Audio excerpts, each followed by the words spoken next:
कटप्पा ने बाहुबली को क्यों मारा? इस सवाल के साथ खत्म हुई फिल्म बाहुबली द बिगिनिंग ने अपने अगले भाग को लेकर दर्शकों के बीच कौतूहल कायम रखा था। अब 2 पार्ट में बन रही देवरा पार्ट 1 में भी कुछ वैसा ही क्लाइमैक्स रखने की कोशिश हुई है कि आखिर बेटे ने अपने पिता को क्यों मारा। मगर क्लाइमैक्स तक आते आते देवरा के लेखक और निर्देशक कोरताला शिवा थोड़ा लड़खड़ा गए हैं। कहानी 1996 के दौर में सेट है। आरंभ मुंबई में शीर्ष पुलिसकर्मियों, गृह मंत्री और रॉ मुखिया की बैठक के साथ होता है। देश क्रिकेट वर्ल्ड कप की मेजबानी कर रहा है। खुफिया एजेंसी को आशंका है कि गैंगस्टर भाइयों दया और ऐती उसमें कुछ बड़ी गड़बड़ी करने की तैयारी में हैं। सूचना के आधार पर पुलिस उनकी खोज में आंध्र प्रदेश और तमिलनाडु की सीमा पर स्थित गांव रत्नागिरी पहुंचती है। हां पर तस्कर मुरली शर्मा अवैध हथियारों की तस्करी समुद्र के जरिए करता है। लाल समुंदर के लोग मोटी रकम के बदले उसके लिए काम करते हैं। समुद्र तट के किनारे बसे 4 गांव को लाल समुंदर कहा जाता है। पुलिसकर्मियों की मुलाकात सिंगप्पा प्रकाश राज से होती हैं। वह बताते हैं गांववासियों ने ये काम बंद कर दिया है। उसके पीछे है देवरा जूनियर एनटीआर। गांव के एक बच्चे की गोली से हत्या के बाद देवरा को आघात पहुंचता है। वह मुर्गन के लिए काम करने से इनकार कर देता है। गांव के बाकी लोगों को भी यह काम करने से रोक देता है।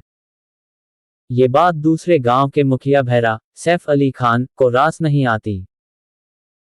तिलमिलाया भैरा देवरा को मारने की साजिश रचता है। हालांकि दांव उल्टा पड़ता है। उसके बाद समुद्र में अपना खौफ बनाए रखने को लेकर देवरा रहस्यमय तरीके से गायब हो जाता है। कहानी 12 साल आगे बढ़ती है। भैरा का मिशन देवरा को मारना है। वहीं देवरा का बेटा वरा जूनियर एनटीआर जवान हो चुका है, लेकिन वह पिता जैसा नहीं है। बाद में उसकी सच्चाई सामने आती है। मूल रूप से तेलुगु में बनी यह फिल्म हिंदी में डब होकर प्रदर्शित हुई है। निर्देशक कोराताला शिवा द्वारा लिखी कहानी पटकथा का केंद्र बिंदु देवरा ही हैं। उन्होंने एक्शन, ड्रामा और इमोशन के बीच संतुलन बनाने का प्रयास किया है, लेकिन भैरा, वरा, रायप्पा, मुर्गन के पात्रों को बेहतरी तरीके से गढ़ने की आवश्यकता थी। फिल्म का पहला हिस्सा देवरा की ताकत, साहस, पराक्रम स्थापित के बाद और उसे समुद्र का रक्षक बनाने में ही व्यतीत हो गया है। हालांकि फिल्म में देवरा की डॉल्फिन मछली की तरह पानी से निकलते हुए एंट्री रोमांचक हैं।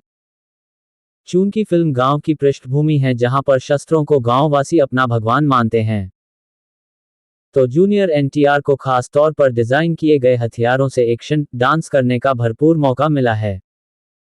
एक्शन करते हुए वह जंचते हैं। शस्त्र पूजा के दौरान होने वाली देवरा और भैरा के बीच की लड़ाई भी रोमांचक है।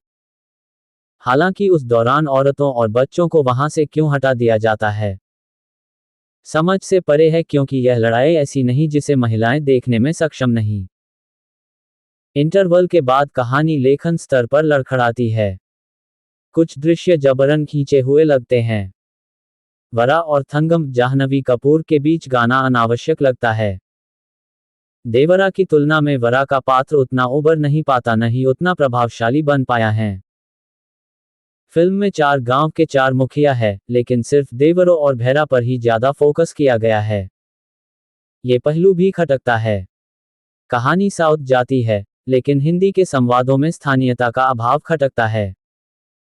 फिल्म की शुरुआत गैंगस्टर को ढूंढने से होती है, लेकिन वह पहलू कहानी में कहीं गुम हो गया है। फिल्म आरआरआर की रिलीज के करीब 2 साल बाद देवरा में एक्शन अवतार में नजर आए जूनियर एनटीआर यहां पर पिता और पुत्र की दोहरी भूमिका में हैं। देवरा की भूमिका में जूनियर एनटीआर जंचते हैं, लेकिन वरा की भूमिका में वह उतना प्रभाव नहीं छोड़ पाते। उसकी एक वजह कमजोर लिखावट है। सैफ अली खान और जाह्नवी कपूर ने देवरा से दक्षिण भारतीय फिल्म में पदार्पण किया है। सैफ भैरा के पात्र में जंचते हैं, लेकिन दक्षिण भारतीय पात्र होने का एहसास कहीं नहीं होता। जाह्नवी कपूर यहां पर महज एक कामुकता भरे गाने और गिने चुने सीन के लिए हैं। सहयोगी भूमिका में आए श्रीकांत, मुरली शर्मा, अभिमन्यु सिंह, जरीना बहाव अपने पात्र के साथ न्याय करते हैं।